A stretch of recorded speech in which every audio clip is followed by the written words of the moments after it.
بسم اللہ الرحمن الرحیم۔ السلام علیکم ورحمۃ اللہ وبرکاتہ۔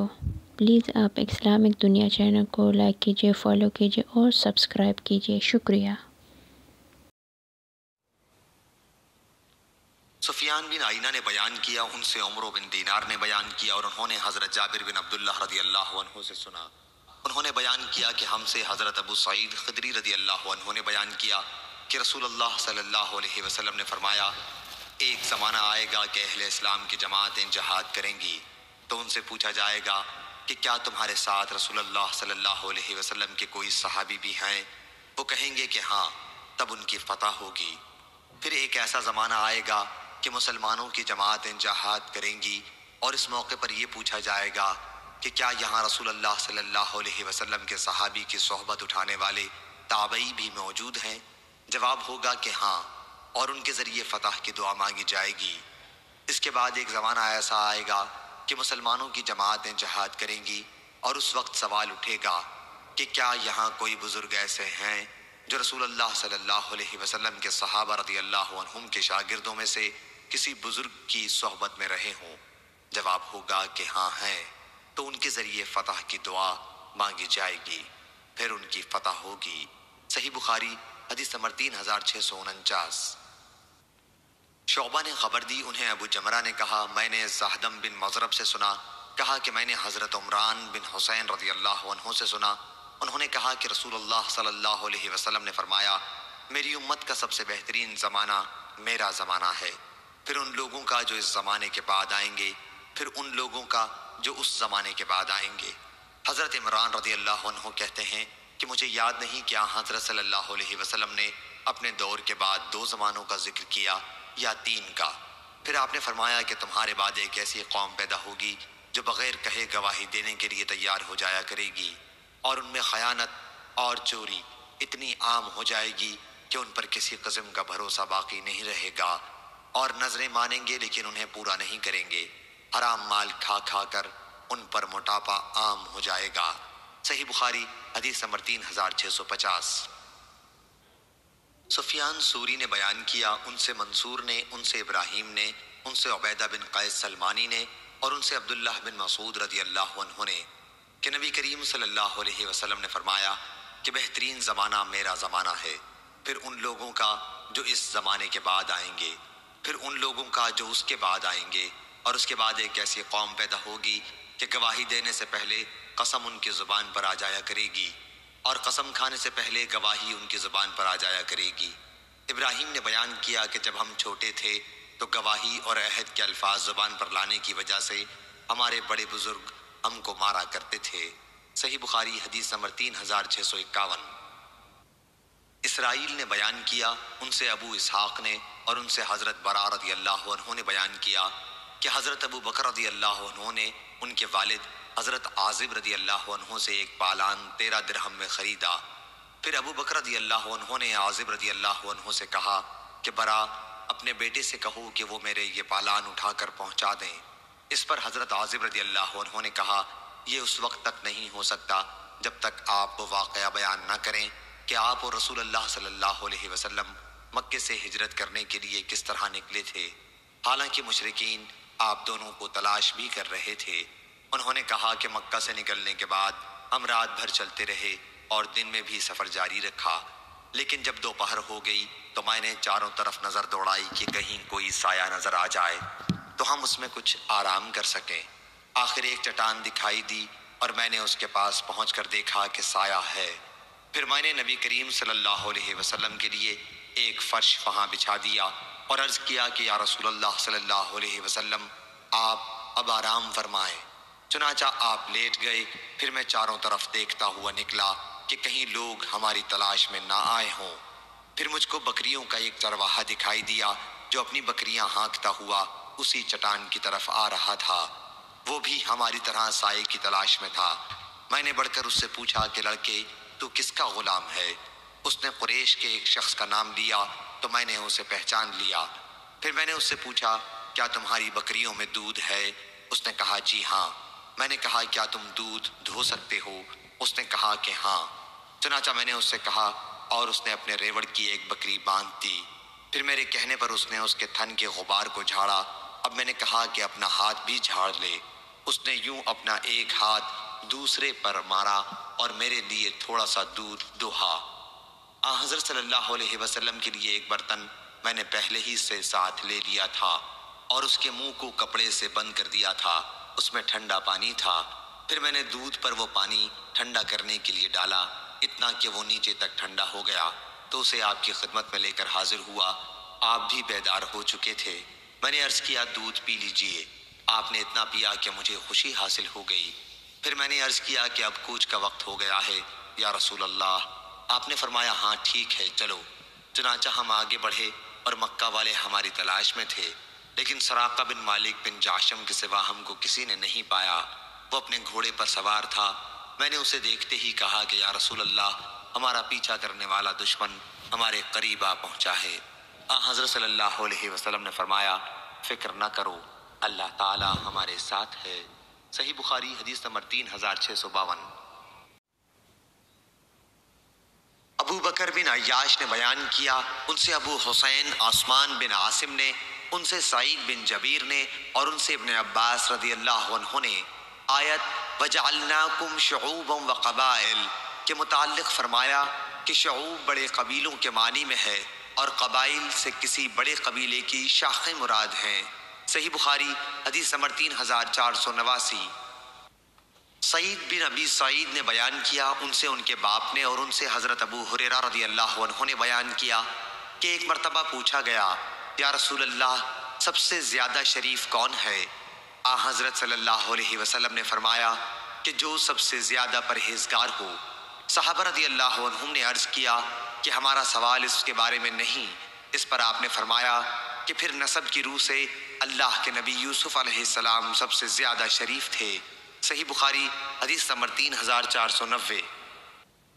کلیب بن وائل نے بیان کیا، کہا کہ مجھ سے زینب بنت ابی سلمہ رضی اللہ عنہا نے بیان کیا جو نبی کریم صلی اللہ علیہ وسلم کی زیر پرورش رہ چکی تھیں۔ کلیب نے بیان کیا کہ میں نے زینب سے پوچھا کہ کیا نبی کریم صلی اللہ علیہ وسلم کا تعلق قبیلہ مضر سے تھا؟ انہوں نے کہا پھر کس قبیلے سے تھا؟ یقیناً حضرت صلی اللہ علیہ وسلم مضر کی بنی نضر بن کنانہ کی اولاد میں سے تھے۔ صحیح بخاری حدیث نمبر 3491۔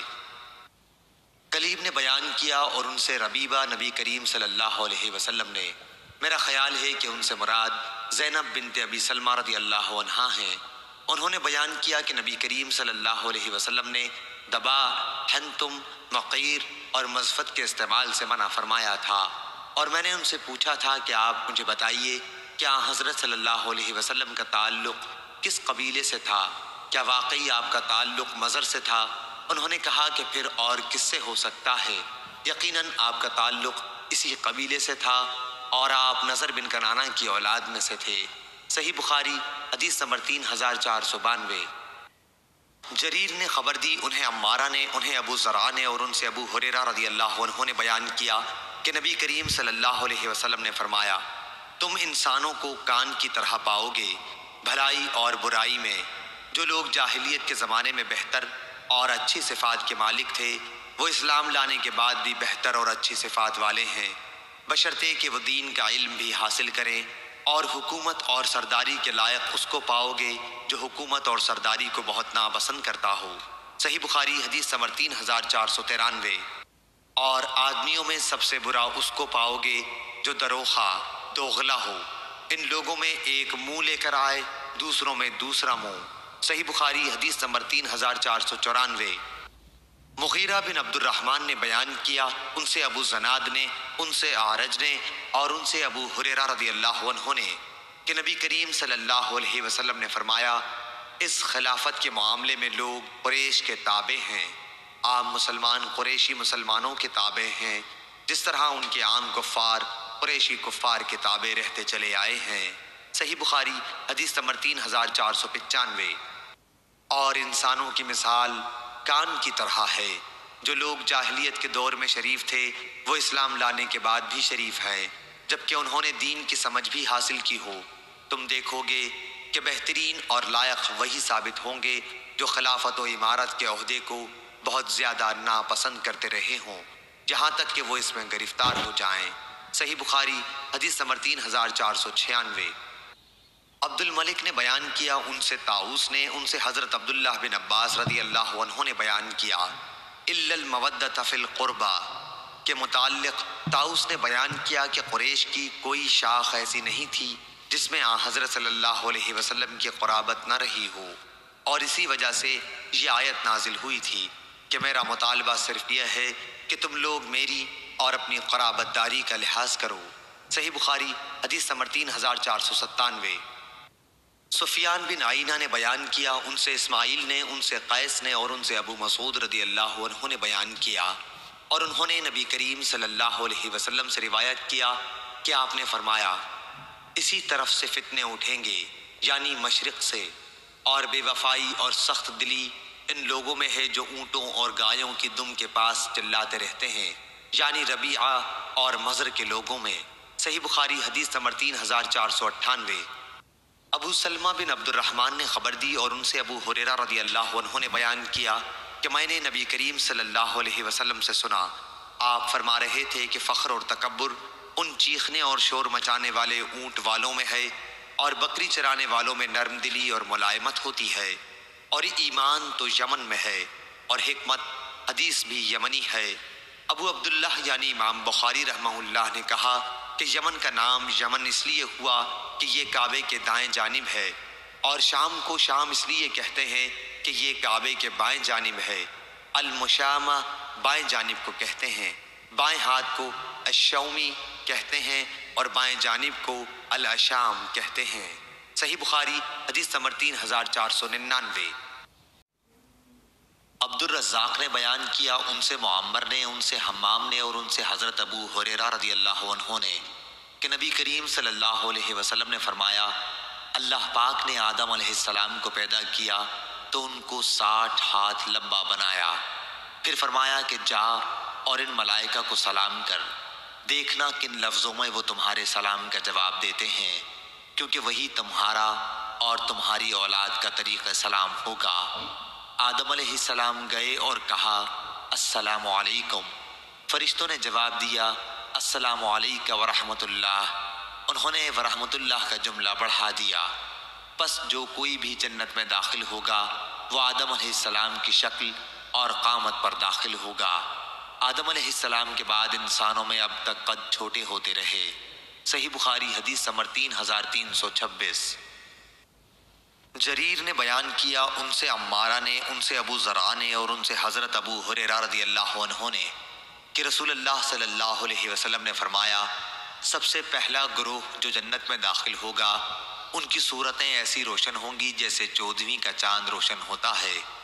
پھر جو لوگ اس کے بعد داخل ہوں گے وہ آسمان کے سب سے زیادہ روشن ستارے کی طرح چمکتے ہوں گے، نہ تو ان لوگوں کو پیشاب کی ضرورت ہوگی نہ پاخانے کی، نہ وہ تھوکیں گے نہ ناک سے آلائش نکالیں گے، ان کے کنگھے سونے کے ہوں گے اور ان کا پسینہ مشک کی طرح ہوگا، ان کی انگیٹھیوں میں خوشبودار عود جلتا ہوگا، یہ عود نہایت خوشبودار عود ہوگا، ان کی بیویاں بڑی آنکھوں والی حوریں ہوں گی، سب کی صورتیں ایک ہوں گی، یعنی اپنے والد آدم علیہ السلام کے قد و قامت پر 60 ہاتھ اونچے ہوں گے۔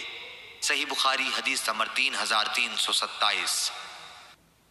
یحییٰ قطان نے بیان کیا، ان سے ہشام بن عروہ نے، ان سے ان کے باپ نے، ان سے زینب بنت ابی سلمہ نے، ان سے ام المومنین ام سلمہ رضی اللہ عنہا نے کہ ام سلیم رضی اللہ عنہا نے عرض کیا، یا رسول اللہ، اللہ تعالی حق بات سے نہیں شرماتا، تو کیا اگر عورت کو احتلام ہو تو اس پر بھی غسل ہوگا؟ آپ نے فرمایا کہ ہاں، بشرطے کہ وہ تری دیکھ لے۔ ام المومنین ام سلمہ رضی اللہ عنہا کو اس بات پر ہنسی آ گئی اور فرمانے لگی، کیا عورت کو بھی احتلام ہوتا ہے؟ آپ نے فرمایا، اگر ایسا نہیں ہے تو پھر بچے میں ماں کی مشابہت کہاں سے آتی ہے؟ صحیح بخاری حدیث نمبر 3328۔ حضرت انس رضی اللہ عنہ نے بیان کیا کہ حضرت عبداللہ بن سلام رضی اللہ عنہ کو جب رسول کریم صلی اللہ علیہ وسلم کے مدینہ تشریف لانے کی خبر ملی تو وہ آپ کی خدمت میں آئے اور کہا کہ میں آپ سے 3 چیزوں کے بارے میں پوچھوں گا جنہیں نبی کے سوا اور کوئی نہیں جانتا۔ قیامت کی سب سے پہلی علامت کیا ہے؟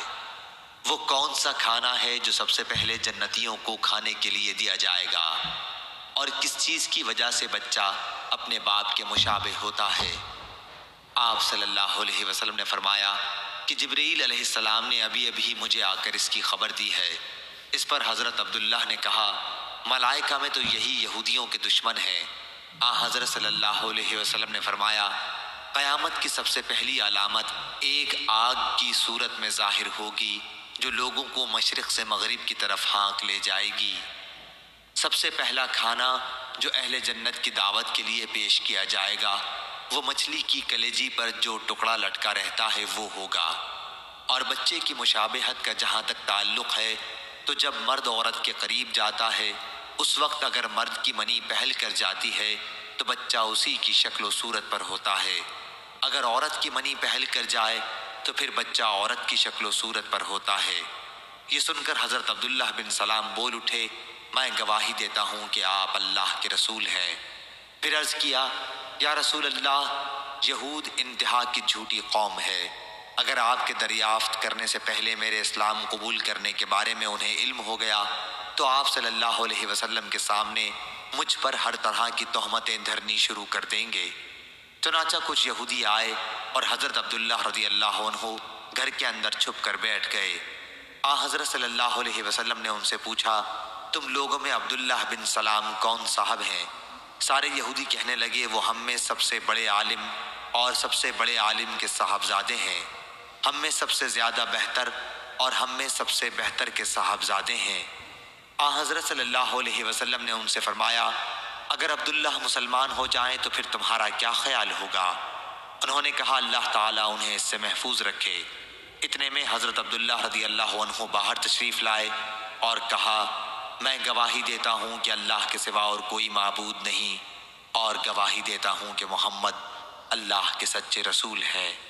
اب وہ سب ان کے متعلق کہنے لگے کہ ہم میں سب سے بدترین اور سب سے بدترین کا بیٹا ہے، وہی وہ ان کی برائی کرنے لگے۔ صحیح بخاری حدیث نمبر 3329۔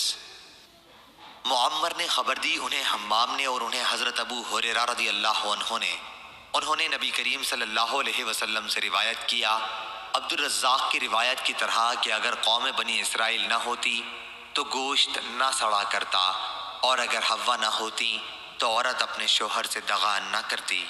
صحیح بخاری حدیث نمبر 3330۔ حسین بن علی نے بیان کیا، ان سے زائدہ نے، ان سے میسرہ اشجعی نے، ان سے ابو حازم نے اور ان سے ابو ہریرہ رضی اللہ عنہ نے بیان کیا کہ رسول اللہ صلی اللہ علیہ وسلم نے فرمایا، عورتوں کے بارے میں میری وصیت کا ہمیشہ خیال رکھنا، کیونکہ عورت پسلی سے پیدا کی گئی ہے، پسلی میں بھی سب سے زیادہ ٹیڑھا اوپر کا حصہ ہوتا ہے، اگر کوئی شخص اسے بالکل سیدھی کرنے کی کوشش کرے تو انجام کار توڑ کے رہے گا، اور اگر اسے وہ یوں ہی چھوڑ دے گا تو پھر ہمیشہ ٹیڑھی ہی رہ جائے گی۔ بس عورتوں کے بارے میں میری نصیحت مانو، عورتوں سے اچھا سلوک کرو۔ صحیح بخاری حدیث نمبر 3331۔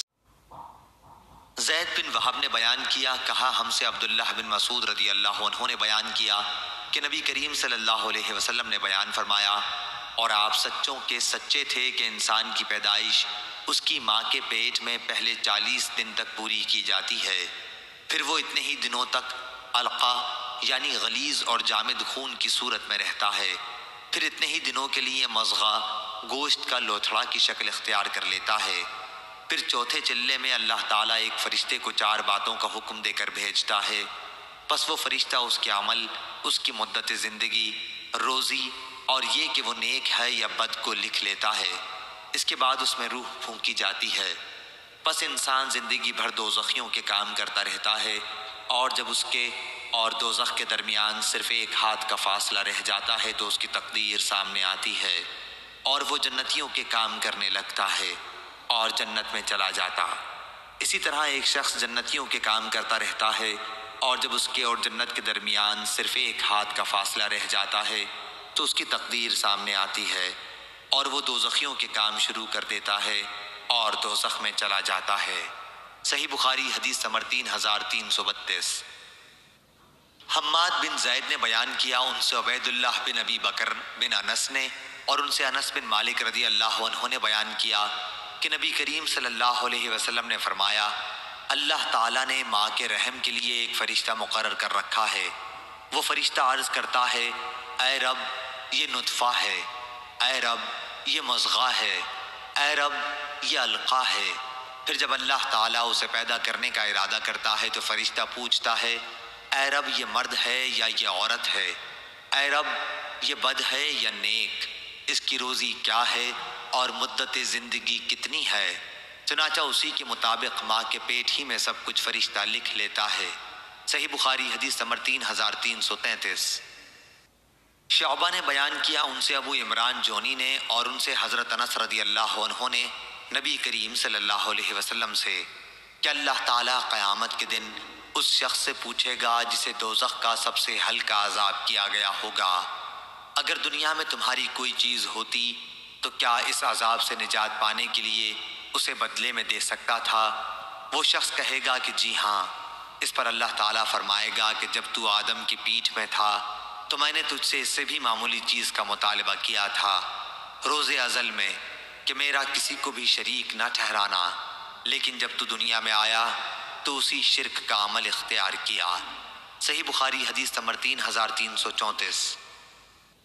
عبداللہ بن مرہ نے بیان کیا، ان سے مسروق نے اور ان سے عبداللہ بن مسعود رضی اللہ عنہ نے بیان کیا کہ رسول اللہ صلی اللہ علیہ وسلم نے فرمایا، جب بھی کوئی انسان ظلم سے قتل کیا جاتا ہے تو آدم علیہ السلام کے سب سے پہلے بیٹے قابیل کے نامہ اعمال میں بھی اس قتل کا گناہ لکھا جاتا ہے، کیونکہ قتل ناحق کی بنا سب سے پہلے اسی نے قائم کی تھی۔ صحیح بخاری حدیث نمبر 3335۔ لیث بن سعد نے روایت کیا یحییٰ بن سعید انصاری سے، ان سے عمرہ نے اور ان سے حضرت عائشہ رضی اللہ عنہا نے بیان کیا کہ میں نے نبی کریم صلی اللہ علیہ وسلم سے سنا، آپ فرما رہے تھے کہ روحوں کے جھنڈ الگ الگ تھے، پھر وہاں جن روحوں میں آپس میں پہچان تھی ان میں یہاں بھی محبت ہوتی ہے، اور جو وہاں غیر تھیں یہاں بھی وہ خلاف رہتی ہیں۔ اور یحییٰ بن ایوب نے بھی اس حدیث کو روایت کیا، کہا مجھ سے یحییٰ بن سعید نے بیان کیا آخر تک۔ صحیح بخاری حدیث نمبر 3336۔